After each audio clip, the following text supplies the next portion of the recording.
excitement this week, especially this late in the season. A lot of overtime games and some big performances. Let's get into it. Here were my predictions coming into this week. Starting off, I said that the Browns would beat the Ravens. Deshaun Watson lost his first 2 games coming off of his suspension, but with the Ravens injury issues they've been dealing with, Lamar Jackson not starting the last few weeks, it seemed like a good opportunity perhaps for Deshaun to get his first win on the season, and they do. Starting off the week with the win. Final score 13-3 in favor of the Cleveland Browns. Tyler Huntley goes 17 for 30, 138 yards, 0 touchdowns, 1 interception. Not a great game from Tyler. Deshaun Watson not much better, still looking rusty, still maybe not fully into NFL game shape. 18 for 28, 161 yards.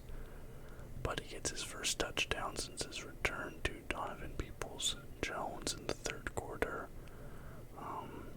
Little red zone, less like 5-yarder. But interesting to note, both QBs under a 100 QBR. Though Cleveland in this game ain't funny.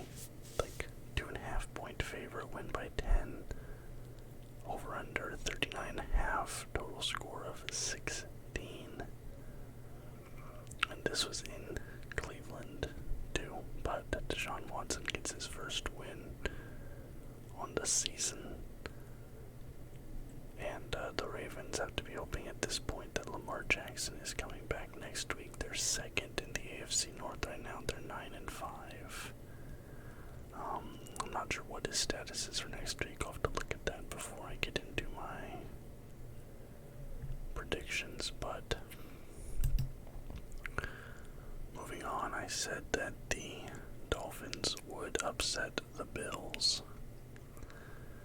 And they very nearly did. They were a field goal away, basically, from perhaps upsetting them.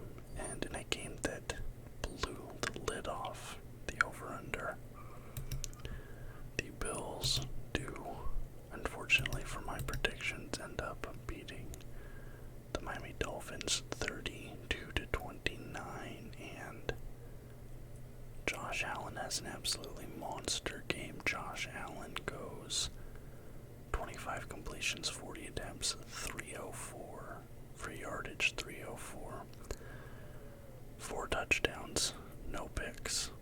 Great game from Josh Allen, but I said in my predictions that I hoped he would bounce back because he had a rough performance the week before this, and he did bounce back too. Has a nice game, going 17 for 30, 234 yards, 2 touchdowns, and not a single interception.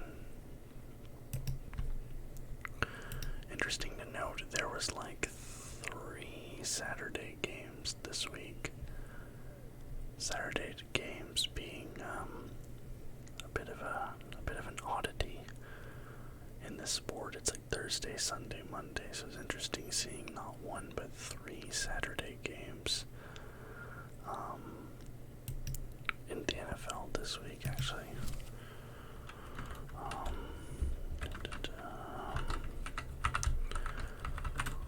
Why were there NFL games on Saturday?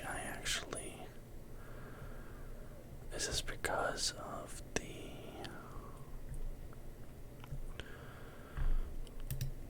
hold on.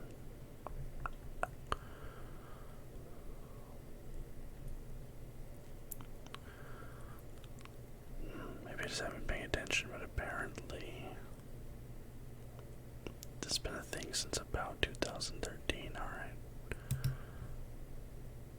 Okay, now the first of the overtime games we're going to talk about here. And like I said, there was like a few this week, like 3, maybe 4 this week. There's been a lot of overtime this year in general. I said the Chiefs would beat the Texans, and honestly, I'm kind of shocked that this even went to OT. But the Texans played out of their mind, especially compared to last week, where they basically had a winning game and then seemingly gave it up at the end. But they took the Chiefs to overtime here, but in overtime, the Chiefs do get the win, 30-24. So the Texans, 14 games into their season, have still yet to get their second win. They're still searching for win number 2. Patrick Mahomes goes 36 for 41, 336 yards, 2 passing touchdowns, also a QB sneak rushing touchdown. No interceptions. Davis Mills goes 12 for 24, but it's a big 12, 121 yards off that. 2 touchdowns, plus he also had a rushing touchdown a bit longer than Mahomes' He gets a 17-yard rushing touchdown, also no interceptions for Davis Mills. So we get the QB battle that everybody expected, which was, of course, Davis Mills going toe-to-toe with Patrick Mahomes in a shootout in Houston. But Jerick McKinnon gets it done for the Chiefs in OT. Rushing touchdown takes them home. The winners 11-3 so far on the season. Like I said, Houston 1-12-1, that tie carrying their record at the moment. But yeah, do you think the Texans get win number 2 before the end of the season? Maybe they luck into one. There's no way they can miss out on the number 1 pick at this point. I don't think they can. I think like the number 2 pick is probably like 4 wins, 5 wins even. Because the Broncos, the number 2 pick, I'm pretty sure, which was the Seahawks, but it's the Broncos pick. I don't think they can catch the Broncos in wins at this point. So maybe the Houstons get a second win. The Texans get a second win at some point here, coming up soon. But next up, I said the Titans would beat the Chargers. And boy, oh boy, what a terrible game if you like watching quarterbacks. The Titans do not beat the Chargers. The Chargers end up winning this 17-14.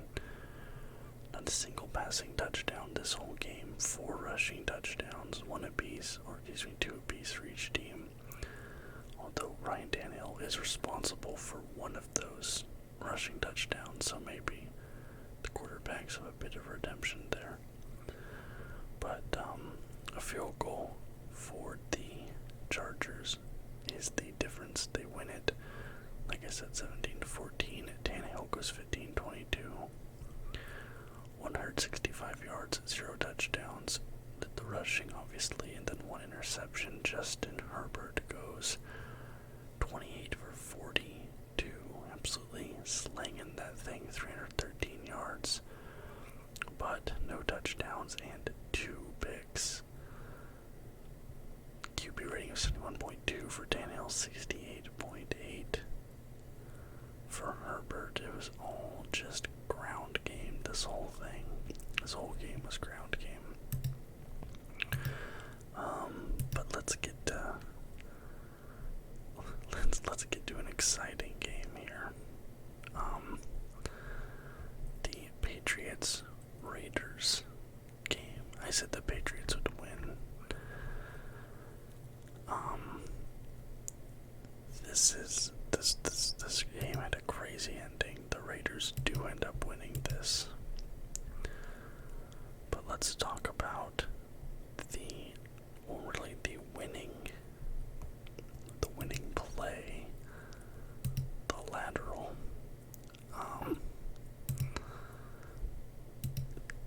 It's hard to even explain what's going on, but you have the Patriots running a lateral, like a lateral play, tossing sideways passes to go up the field to confuse the defense. Which, by the way, Bill Belichick historically has said, I'm pretty sure that he hates the lateral pass, especially when it's not the QB throwing it. And they're on the right side of the field, they're going up, and then all of a sudden they decide to just lateral the ball back to the entire other side of the field, 5 yards back, which is totally way behind the play at that point. And maybe, in the heat of the moment, he thought, it would trick the defense or something, but, no. It's intercepted. The lateral's intercepted, but obviously it doesn't count as an interception. It counts as a fumble because it's a lateral. And that's taken back in for a Las Vegas Raiders game-winning touchdown. And the Patriots were basically winning at this point, in a good position to win the game, and just an insane, just a weird play to run at that point in the game. You don't see plays like that in the NFL, really, especially a Bill Belichick offense. Kind of mind-boggling, but it was in Las Vegas, so maybe they decided to just put on a show. Who knows? The best part of the whole thing is Mac Jones getting stiff-armed to the ground on the run to the end zone. Speaking of Mac Jones, 13 for 31, 112 yards, no touchdowns or interceptions. Derek Carr goes 20 for 38, 231 yards, 3 touchdowns and an interception. Is this week just the week of bad quarterback play? Because the interception for Carr is also a pick 6, by the way. Just every game so far, it feels like, with the exception of the Chiefs game so far, and I guess the Dolphins has been just bad quarterbacking. Now we got this crazy game. I think Matt Ryan's cursed. I think Matt Ryan has to be cursed because not only does Matt Ryan have to suffer the fate of 28-3, which is one of the most humiliating defeats in Super Bowl history, biggest comeback in a Super Bowl ever. He now is on the receiving end of a 33-point comeback by the Minnesota Vikings, which, by the way, is the biggest comeback in NFL regular season history. The previous record was 32 points, a 33-point comeback by the Vikings. So Matt Ryan is now on the receiving end of the 2 biggest comebacks in NFL history, one in the Super Bowl, one in the regular season. I feel like maybe there's some higher power that just really dislikes him, but the Vikings send this game to overtime with just an insane second half of this game. They hang, they just hang it on them the entire second half after being shut out in the first half. Kirk Cousins went off at the end of this game. Final score 39-36. Matt Ryan goes 19 for 33, 182 yards, a touchdown, no interceptions. Kirk Cousins in the comeback goes 34 for 54, 54 passes, 460 yards, 40 shy of 500 yarders, 4 touchdowns, 2 picks, and honestly, if he doesn't throw those 2 picks, I think Kirk Cousins cracks 500 this game, which is just crazy. And then a field goal in overtime wins this for the Vikings, completing the biggest comeback in NFL regular season history. Just crazy game. Vikings are like low-key, may not even low-key, but they're like a team of destiny for sure. It seems like they keep just having, obviously not on this scale, but just crazy games like this, it feels like.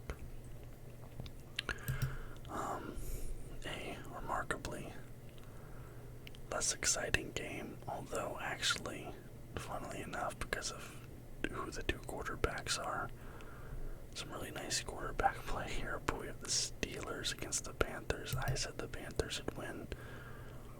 I was picking that with my feelings. The Steelers had let me down the week prior, and now they break my heart this week. The Panthers lose 24-16 in favor of the Steelers. Mitch Trubisky goes 17 for 22, 179 yards, no touchdowns or interceptions, but he does have a rushing touchdown in the third quarter. I knew I shouldn't have bet against Mitch Trubisky. He's the Nickelodeon most valuable player. I don't know how I could have possibly assumed he would have lost. Sam Darnold goes 14 for 23, 225 yards, a touchdown, and no interceptions. Okay. Another crazy ending. I said the Cowboys would beat the Jags. They don't, but can we talk about Rayshon Jenkins for a second? 18 tackles in one game. 18 tackles in one game. The NFL record is 20.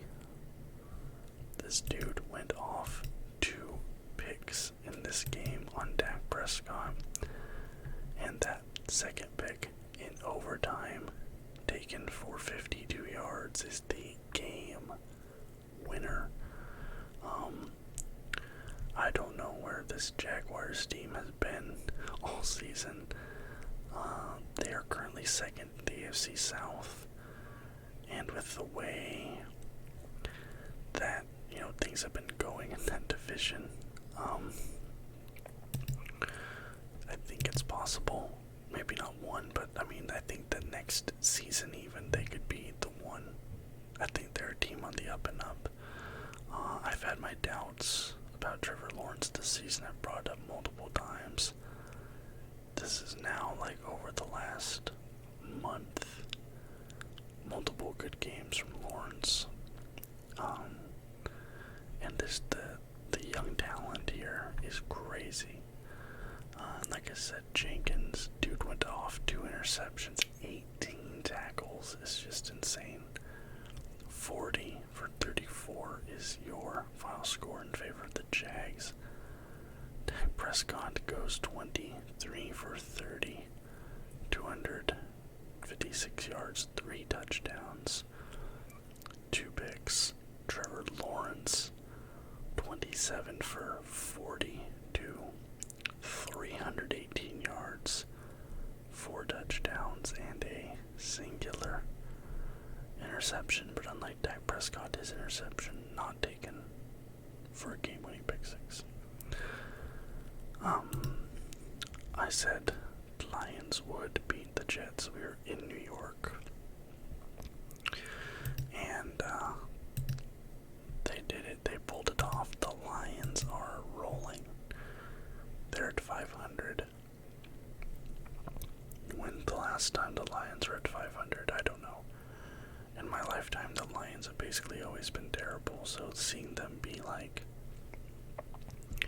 I don't want to say they're good, but seeing them be exciting, seeing them be like actually fun to watch, or even just like palatable, is kind of new for me.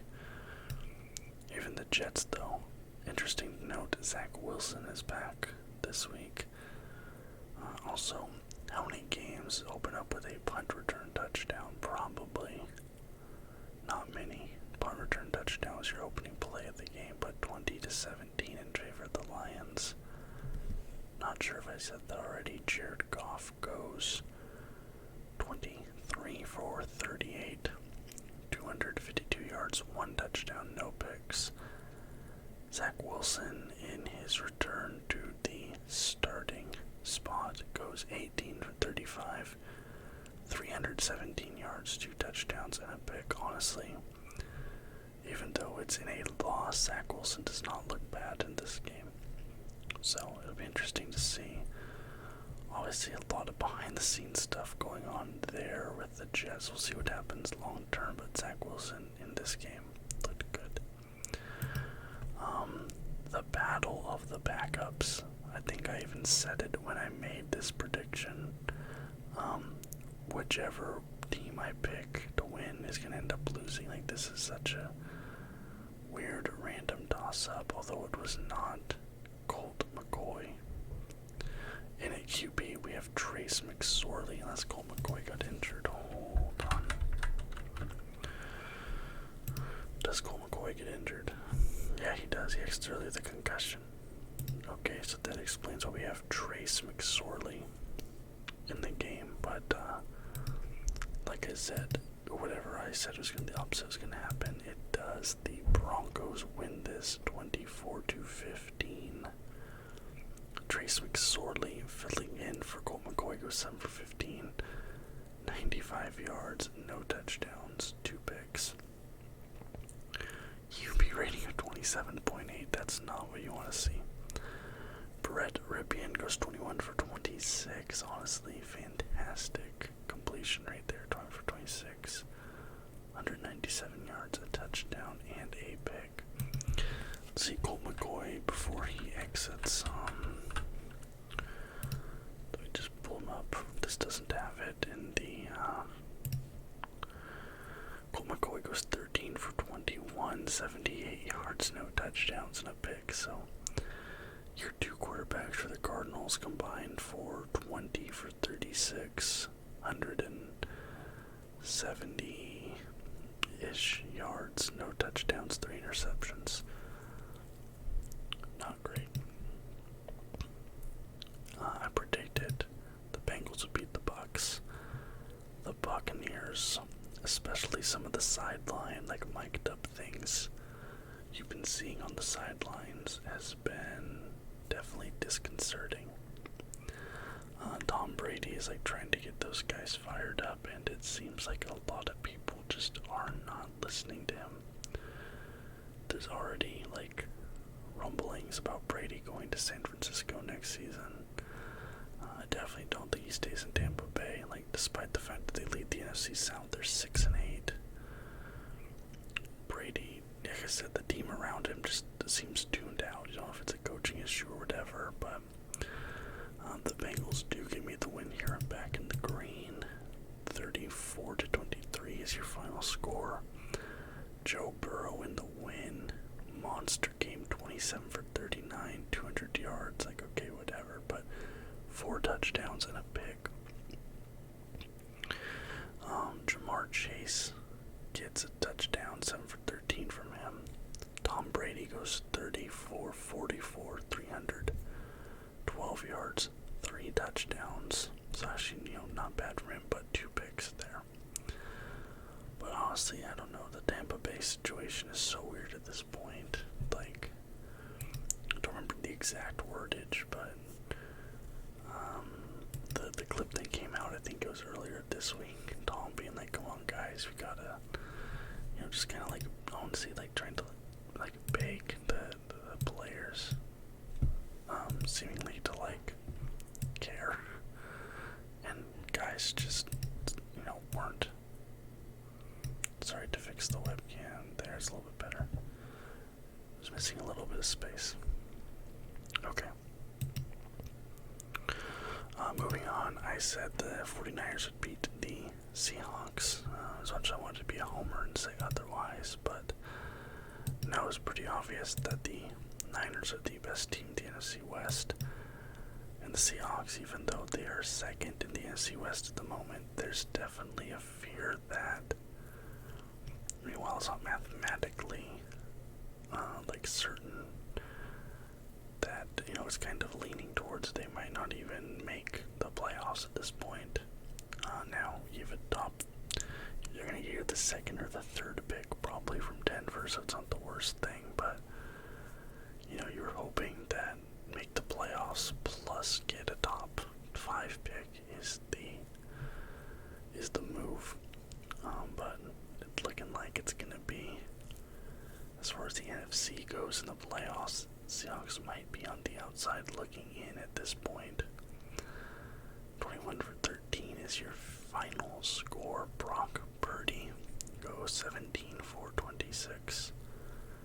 217 yards, 2 touchdowns, no interceptions. Geno Smith, honestly, Geno Smith is trying to put the team on his back out there. He goes 31 on 44 attempts. 238 yards, 1 touchdown, no interceptions, but just wasn't enough. Honestly, the issue is it continues to be the Seahawks defense, which, for a Pete Carroll coach team is kind of shocking, but you have some injuries on offense as well, but the defense for Seattle right now really is just one of the worst defenses I've ever seen since my time watching with Pete Carroll as head coach. I said the Saints would beat the Falcons. You do not have Mariota in either, which is interesting with the Falcons. I don't think I knew that. I don't remember. But I don't remember him getting hurt or anything. But you have Desmond Ridder in at QB. And Andy Dalton, of course, the Red Rocket for the Saints. The Saints do get the win, 21-18. Desmond Ridder goes 13 for 26, 97 yards, 0 touchdowns, 0 picks. Andy Dalton only throws the ball 17 times, but he connects on 11 of those for 151 yards, 2 touchdowns, 0 picks. Alvin Kamara. The rushing is the bulk of your defense there for the Saints, or offense rather, not defense. Hold on, wait, for the Saints. Do they use a 2 QB set? Hold on, New Orleans Saints. Because their passing yards weren't lining up with just Taysom Hill goes 2 for 2 for 80 yards and a touchdown as well. Interesting. I'm not sure if that was a 2 QB set or what they're doing there, but he throws on 80 as well. This was the one I was really uncertain about. Giants beating the Commanders. This is another one I thought that was going to go the opposite of whatever I said. I was convinced that,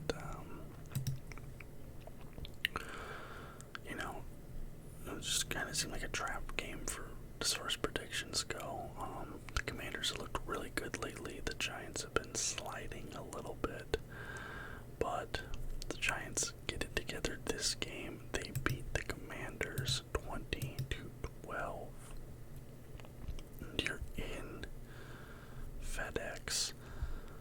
Daniel Jones goes 21 for 32, 160 yards, no touchdowns, no picks. Taylor Heineke goes 17 for 29, 249 yards, 1 touchdown, no interceptions, but doesn't count as an interception, but he gets sacked for a fumble by my boy Thibodeau. That gets returned for a touchdown. So it doesn't count as an interception, but it is a fumble return touchdown. Barkley puts on the only other touchdown of the game for the Giants, but that is enough to win by 8. And the Giants beat the Commanders. They looked pretty good doing it. And for my sake, at this point, as a Seahawks fan, maybe the Commanders lose out, and we can help definitely with our playoff seeding at this point, but we'll see. I said the Eagles would beat the Bears. They do, but this was a really good, close game. Justin Fields had a crazy plays this game. A lot of rushing yards, as you'd expect from him. Jalen Hurts, unfortunately, gets injured this game. He doesn't finish the game, but he has an uncharacteristically, at least as far as passing is concerned, bad game, although he does have 3 rushing touchdowns, which is, 22, 1, and 1, so 2 QB sneaks and 22-yarder. But he did injure his shoulder this game. Jalen Hurts injured his shoulder, and his status for next week is unknown, so he might not play next week, which definitely, obviously, will affect my predictions for next week, but he should be ready for the playoffs, so long-term he's fine. But, yeah, 25-20, final score. Jalen Hurts goes 22 for 37, 315 yards, 0 touchdowns, passing, but 3 rushing, obviously, 2 picks. Fields goes 14 for 21, 152 yards, 2 touchdowns, 0 interceptions. A 5-point game. This Bears team against the Eagles, who are one of, if not the best team in the league right now. The Bears hung in there, and the Bears are honestly better than their record. They should not be 3-11. There's been games that, I don't know, like they had no business losing. I'm not saying they deserve to win this game in particular, but the Bears should have a better record than 3-11 based on how well they've been playing this season.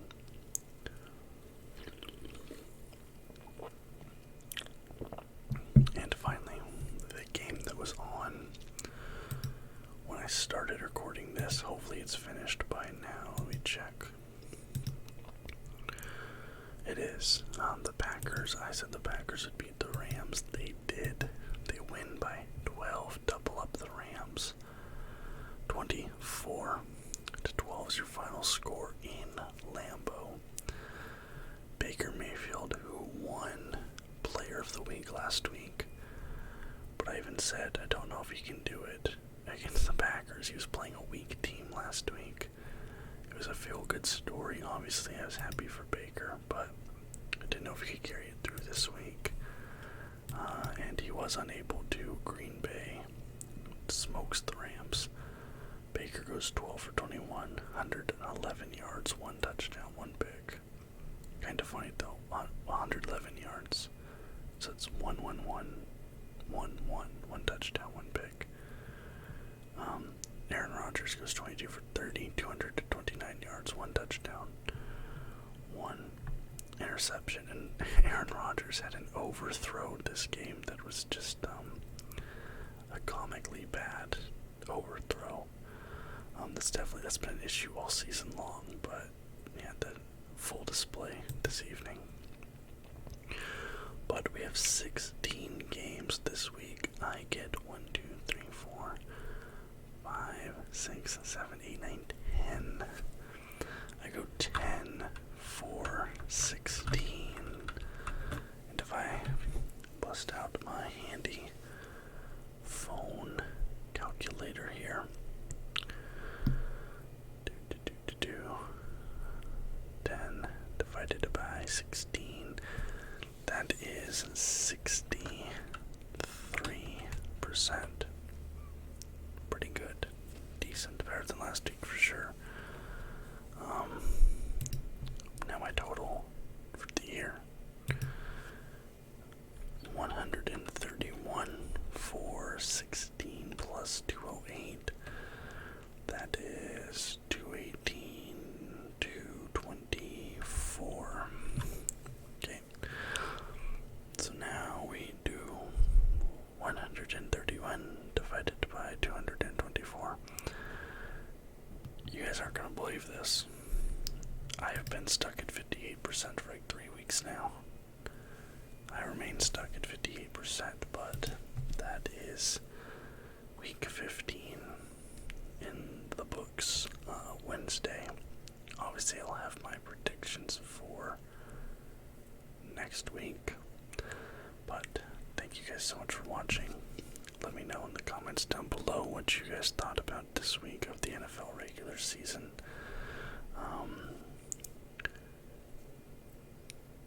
Yeah. Anyways, if you liked the video, please leave a thumbs up. Subscribe to the channel for more content just like this almost every single day. And until next time, guys. Bye-bye.